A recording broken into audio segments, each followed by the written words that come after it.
Hello friends, today we are going to discuss one of the diploma engineering subject, that is management. The subject code is 22509 and under that the unit is directing and controlling at supervisory level.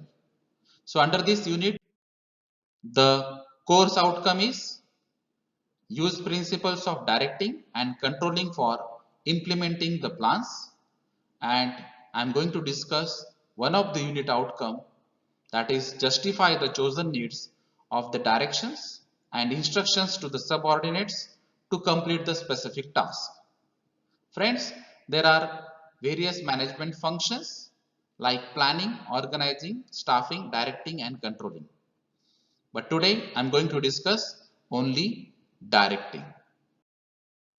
After this session, you should be able to answer the following questions, that is describe the importance of directing in management and list out the functions of supervisor. So the contents of these presentations are divided in two parts, that is in part 1 the need for direction, characteristics of direction, importance of direction, principles of direction, elements of directions, and in part 2 functions of supervisor and requisites of effective supervisions.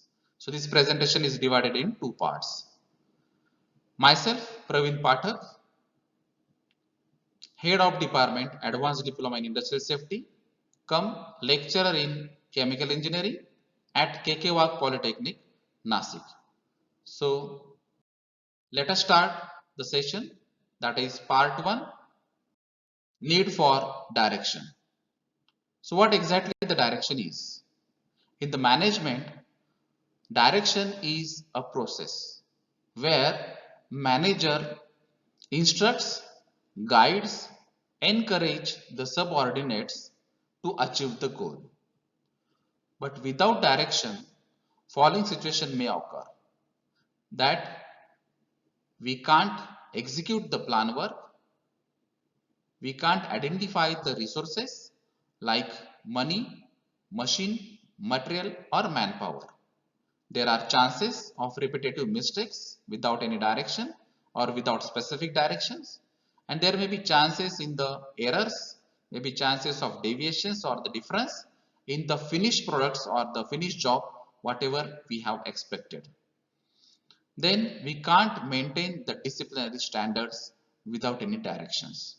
So direction can decide the failure or success of the organization. Now, what are the characteristics of the directions? It is a managerial function. It ensures the maximum contribution of individual, and every individual have their skills, expertise in their fields, and all these skills and expertise can be utilized by the supervisor, by the manager for the proper direction for achieving the goal. It coordinates the group efforts. It coordinates the team efforts. Without team or without group, we can't achieve any type of goal in the organization. It provides a stability because we know a specific direction now. It helps to achieve the objectives of the organization and it balance the organizations. So all these are the characteristics of the direction. Now what is the importance of this direction?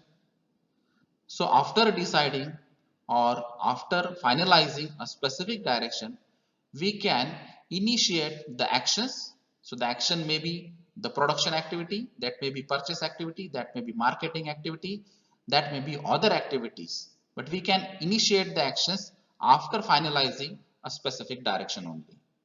We can coordinate with the groups, we can coordinate with the teams, we can coordinate with the different teams or the sections after deciding the specific direction.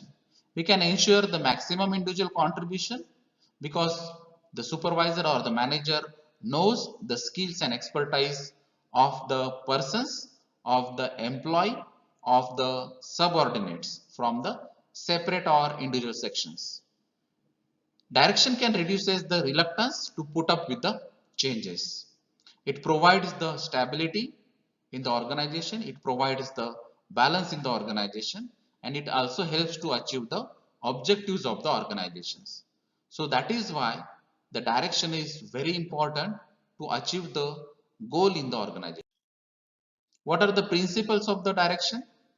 Maximum individual contribution, effective communication, efficient control, unit of command, efficiency, direct supervision, follow through, comprehension, feedback information, and harmony of objectives. So these are the various principles of the directions. Now there are four elements of directions. So without communication, so that communication may be with the top management, communication with the maybe with the subordinates or with the workers or helpers of the organization, that may be in terms of forms of formal or informal, that may be in terms of written or oral communication, but that communication should be proper. So for this communication, supervisor's role is very important. So supervisor must have their supervision skills, and for this communication, for this motivation, the supervisor's role is very important. So the motivation may be in terms of appreciation letters, in terms of simple appreciation, in terms of awards, rewards, or in the increments or the promotion policies. So motivation is essential for deciding the direction, for smoothing operations of the direction, and to achieve the goals of the organizations. So leadership qualities must have in the supervisor's roles. So all these are the elements of the directions, right? So up till now we have discussed about the directions and the different elements of these directions. Now in the second part, we have to discuss about the supervisor. So we already discussed that supervisor is the key person of the organizations. So what exactly supervisor is doing? So the functions of supervisor are: it coordinates between the employees and work schedules. Supervisor plan work as per schedule. Supervisor achieve the desired goal. Supervisor can issue the orders to subordinates, to other employees. Supervisor can motivate the subordinates by giving some awards, reward, promotions, increments, etc. Supervisor can maintain the records of their work, of their responsibilities, which are distributed by the supervisor itself. Supervisor is liaison between the management and workers. So what exactly the management is expected, what exactly the workers are doing.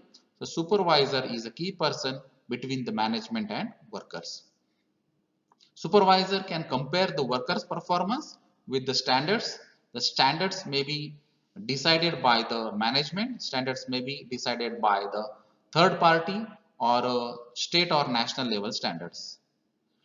Supervisor introduce modern work methods to cope up with the technologies. Latest technologies can be implemented in the latest or regular work, and it can maintain the discipline in the organizations. So supervisors are very important in the organization, who can provide the healthy environment, who can provide the welfare facilities, who can provide the needs of the subordinates or the other workers. Supervisor can replace the broken tools and the equipments. Supervisor sort out the operational issues on a day-to-day basis. So the issues may be different, that may be of maintenance issue, that may be of canteen or food facility issues, that may be welfare issues, whatever it may be. But supervisor can sort out these operational issues on a day-to-day basis, and he or she is a key person. So what are the requisites of this effective supervisor? So supervisor must have the technical as well as managerial knowledge. Supervisor must use the authorities. The authorities can be given by the management, and supervisor must have the knowledge of rules and regulations, the amendments, the latest changes in the rules and regulations, to satisfy the needs of the auditors, to satisfy the needs or the answers of the managers or the managements. Supervisor must have the leadership qualities.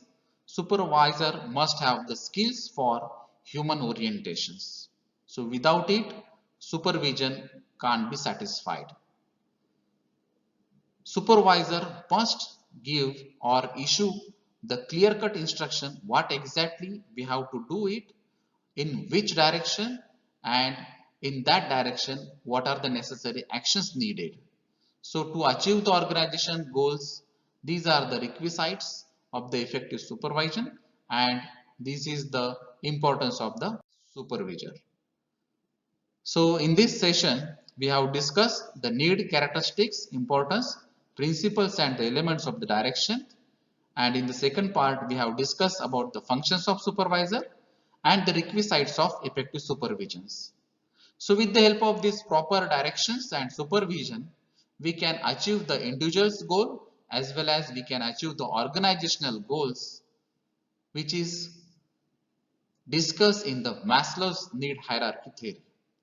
So thank you for patient listening, and thanks to MSBT for providing this e-learning platform.